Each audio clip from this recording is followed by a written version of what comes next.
Je vous assure, lorsque j'ai appris cette nouvelle, j'étais clairement heureux parce que Ghislain Conan, on sait tous que c'est un joueur assez important de la sélection parce que c'est un joueur quand même assez majeur à la CAN. On va pas vous rappeler de l'histoire parce que c'est un joueur qui réellement, MS Faye comptait réellement sur lui. Et c'est un joueur qui était très important, n'est-ce pas, aux yeux de MS Faye. Parce que la preuve, lorsque Jean-Louis Gasset, n'est-ce pas, n'était plus à la tête des éléphants et que MS Faye, n'est-ce pas, a pris les rênes de cette équipe nationale, il n'a pas déplacé Ghislain Conan.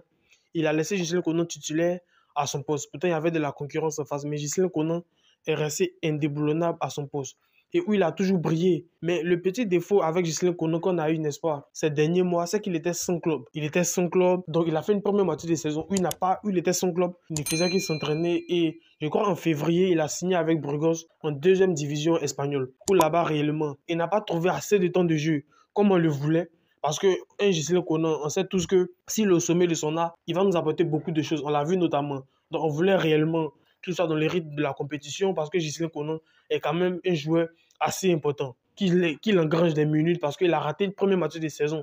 Donc ça sera difficile, n'est-ce pas, de se remettre à niveau, de pouvoir être performant. Mais à Burgos, il n'a même pas eu de temps de jeu. Soit plus de 60 minutes de temps de jeu à Burgos. Ça, franchement, c'est pénible et c'est très grave. Et moi, je craignais.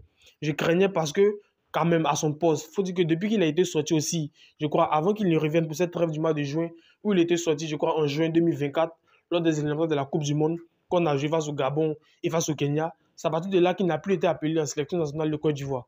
Il n'a pas participé aux éliminatoires de la CAN qui va se tenir au Maroc. Il n'a pas participé à tous ces matchs-là. Mais dans son dos, n'est-ce pas, il y a eu de la concurrence. Il y a eu des joueurs comme Clément Akpa, Hassan Kamara, Christopher Opéry qui était là depuis longtemps. Christopher Opéry qui a laissé longtemps titulaire indiscutable à ce poste, n'est-ce pas, d'arrière gauche, mais réellement, il a dû se blesser, il n'était pas là en masse. Donc, Ghislain Conan actuellement a trouvé un nouveau club et ça, réellement, ça me fait vraiment plaisir. Ça me fait vraiment plaisir parce que Ghislain Conan, il a trouvé le club. Actuellement, il va jouer, n'est-ce pas, en Liga portugaise, c'est-à-dire il va le jouer dans le championnat portugais, le championnat de Ousmane Diomandé. Ce qui me plaît réellement, c'est que ce championnat est en première division. Donc, il aura la chance d'affronter les grandes écuries telles que Benfica, le Sporting, ce genre d'équipe-là qui va réellement lui permettre d'élever son niveau de jeu. Parce que ce qui n'était pas le cas à Burgos, parce qu'à Burgos, il était en deuxième division espagnole. Là où, n'est-ce pas, en première division, il ne pouvait pas affronter les grandes écuries, Real Madrid, Barcelone, Atlético de Madrid, Villarreal, etc. Mais dans le championnat portugais, il pourra avoir la chance, n'est-ce pas, de pouvoir s'exprimer.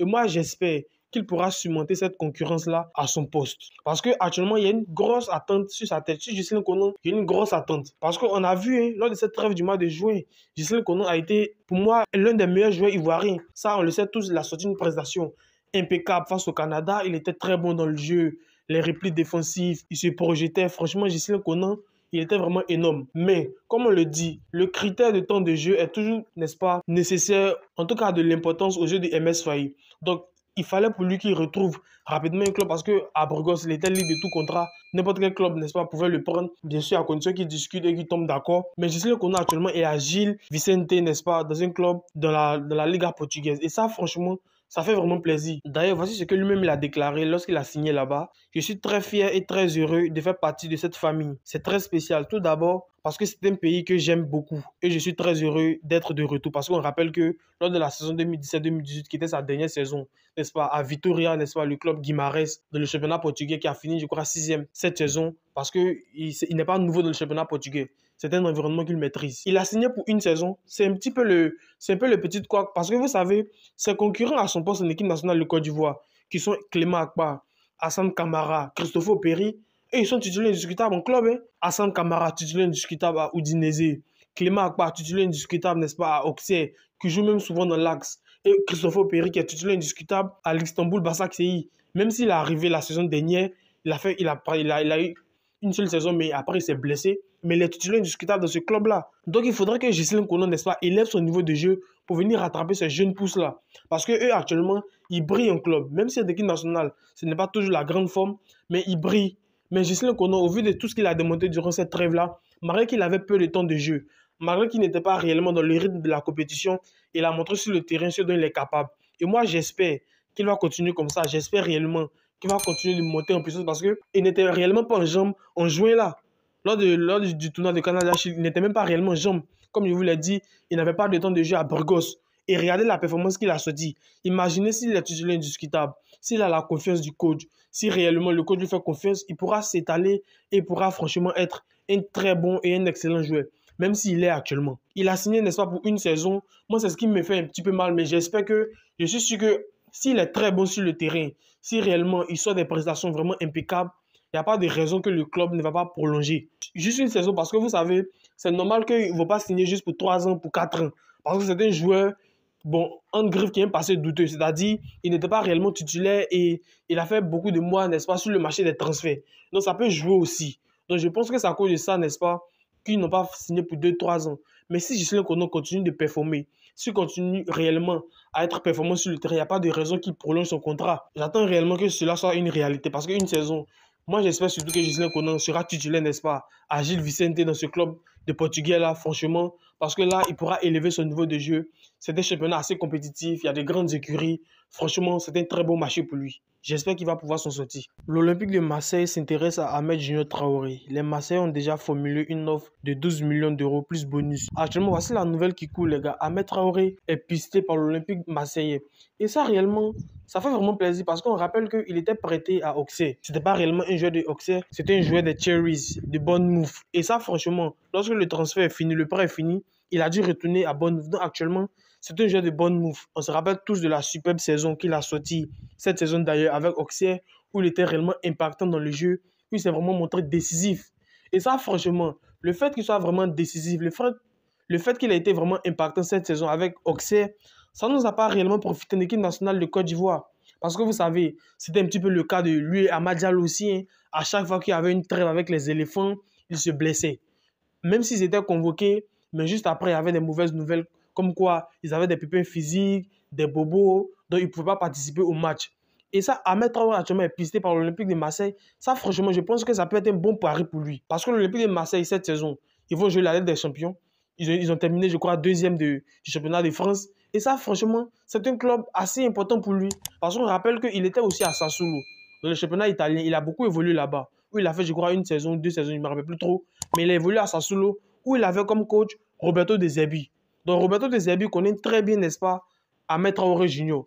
Il voit réellement que c'est un profil qui peut lui apporter énormément. Surtout qu'on sait que l'Olympique de Marseille, cette saison, ils ont été très bons dans le jeu. Il y a un projet de jeu. Il y a un très bon coach qui est arrivé. Et ça, franchement, ça sera un très bon pari pour lui. Actuellement, l'Olympique de Marseille veut s'offrir à Ahmed Junior Traoré. Est-ce que réellement vous pensez que c'est une bonne option? Pour moi, oui. C'est une très bonne option parce que je pense réellement que le coach connaît déjà ses qualités. Donc, je pense que cette place de titulaire indiscutable ne sera pas discutable. Il sera toujours titulaire, en tout cas, ou du moins dans la mesure du possible. Mais je pense qu'il sera titulaire sur Roberto De Zerbi parce que réellement, l'entraîneur lui fait confiance. Et c'est un club, c'est un environnement qu'il maîtrise. Il a déjà fait une saison, n'est-ce pas, à Auxerre, où il était vraiment brillant, où il faisait réellement partie des meilleurs joueurs de Auxerre durant la saison qui s'est terminée là. Donc c'est un joueur, n'est-ce pas, qui connaît un petit peu l'environnement français. Mais il faut dire aussi que Ahmed Traoré, il a beaucoup été en prêt. Il était en prêt, n'est-ce pas, à Naples. Lorsqu'il est revenu, il l'a mis en prêt encore, n'est-ce pas, à Auxerre. Et même avant ça, il a beaucoup été en prêt. Il n'a réellement pas pu s'imposer à Bournemouth. Mais il faut rappeler que Bournemouth aussi, cette saison, ils ont fait vraiment une saison vraiment impeccable. Hein. Ils ont gagné Manchester United 2-0. Je me rappelle très bien du match. Bournemouth, cette saison, n'est-ce pas, ils ont été vraiment performants. Ils étaient vraiment performants. Je crois qu'ils ont fini 8e, 9e, je ne me rappelle plus trop. Mais en tout cas, ils étaient dans la première moitié du tableau. Mais réellement, s'il n'a pas pu s'imposer, n'est-ce pas, à Bournemouth, qu'il parte voir ailleurs. Voici un club marseillais qui a un bon projet de jeu, qui est même qualifié pour la Ligue des Champions, ce qui lui permettra, n'est-ce pas, d'avoir plus de visibilité. Actuellement, sa valeur marchande est estimée à environ 20 millions d'euros. Ça, franchement, cette saison qu'il a sortie, n'est-ce pas, avec l'AJ Auxerre, a clairement contribué, n'est-ce pas, à ce que sa valeur marchande soit élevée jusqu'à ce niveau-là. Franchement, moi, je pense que c'est un très bon pari qu'il parte à l'Olympique marseillais parce que je trouve l'environnement assez paisible, même si l'OM, quand même, les supporters, etc., ce n'est pas toujours un environnement assez paisible quand même. Mais je pense réellement qu'avec Roberto De Zerbi dans les rangs, ça va réellement aller. En tout cas, moi, je souhaite réellement à mettre Traoré qu'il parte, n'est-ce pas, à l'Olympique de Marseille. Après, ça sera son choix. Mais franchement, l'Olympique de Marseille sera un club parfait. Surtout que l'entraîneur le connaît déjà. Il le connaît déjà. Il sait réellement qu'il sera très important dans son système, dans son dispositif. Franchement, je pense que c'est un beau pari pour lui. Il doit, n'est-ce pas, aller à l'Olympique de Marseille. Maintenant, par rapport à la rumeur de Franck Kessie, n'est-ce pas, qui devait effectuer son retour, n'est-ce pas, en Italie. Il y a des clubs italiens qui sont intéressés par Franck Kessié. Franck Kessié, n'est-ce pas, qui, n'est-ce pas, selon certaines rumeurs, va quitter Al Ahly pour revenir, n'est-ce pas, dans le championnat italien. Moi, franchement, je ne sais pas trop pour vous, mais moi, je veux qu'il reste, n'est-ce pas, en Arabie Saoudite. Il a déjà prouvé au Milan AC, où il était vraiment titulaire indiscutable. Il tirait les pénaltys. Il était vraiment un acteur majeur, n'est-ce pas, du Scudetto qu'a remporté l'AC Milan, je crois, en 2022. Il était vraiment titulaire indiscutable dans cet effectif-là. Ça, franchement, mais actuellement, on dit qu'il y a une rumeur de transfert, que Franck Kessié, n'est-ce pas, va retourner, n'est-ce pas, en Italie, à la Roma. Ça, franchement, je ne sais pas pour vous, mais moi, je veux qu'il reste en Arabie Saoudite. Parce que quoi qu'on dise, je ne veux pas... Vous savez, que lorsque tu évolues, n'est-ce pas, dans les 5 grands championnats européens, surtout que tu évolues dans un club assez huppé, ou qui a l'habitude de jouer régulièrement le haut du tableau, tu vas devoir élever ton niveau de jeu. Et cela, il peut amener des conséquences, il peut avoir des conséquences, n'est-ce pas, dans cette quête-là. Mais Franck Kessié, n'est-ce pas, en Arabie Saoudite, qui est assez un championnat, en tout cas pas compétitif que celui des championnats européens, mais je pense réellement qu'il peut rester, n'est-ce pas, à Al Ahly. Moi, je ne veux pas franchement que Franck Kessié revienne en Italie, qu'il reste à Al Ahly, parce que je vous le dis, Franck Kessié est un joueur majeur de la sélection. Franck Kessié est un joueur réellement sur qui la sélection ivoirienne compte. Je ne veux pas qu'il vienne en Italie et puis il sera sur le banc, les blessures, etc. Non, parce qu'à Al Ahly, il est désormais installé, qui fait partie des joueurs majeurs, titulaire indiscutable, il a beaucoup de temps de jeu. Et nous le voyons ici avec ses escapades avec les éléphants où il est vraiment très en forme. Même si durant la trêve du mois de mars, il n'était pas réellement supersonique. Mais la trêve du mois de juin, je l'ai trouvé assez intéressant avec Ibrahim Sangaré dans le milieu de terrain. Franchement, les gars, par rapport à cette rumeur de transfert-là, moi, je ne veux pas que Franck Kessié vienne en Italie. Qu'il reste à Al Ahly où il est titulaire indiscutable et où réellement, il profite réellement bien. Parce que je ne veux pas que quelque chose lui arrive, que ce soit un manque de temps de jeu, l'entraîneur ne lui fait pas confiance, les blessures, etc. Contrairement à Al Ahly, où il peut réellement étaler son talent. Parce que franchement, Franck Kessié est un joueur majeur de la sélection. Notre ambition, c'est d'aller défendre notre titre au Maroc et de se qualifier pour la Coupe du Monde 2026. Et Franck Kessié, n'est-ce pas, sera d'un très grand apport. Je ne veux pas réellement que quelque chose vienne entraver, n'est-ce pas, à cette mission-là. Donc les gars, on va s'arrêter sur ça. Donnez-moi vos avis dans les commentaires. Dites-moi ce que vous en pensez. Je n'hésiterai pas à vous répondre. Abonnez-vous si ce n'est pas déjà fait. Lâchez-moi votre like et on se retrouve pour une prochaine vidéo. Allez, peace out.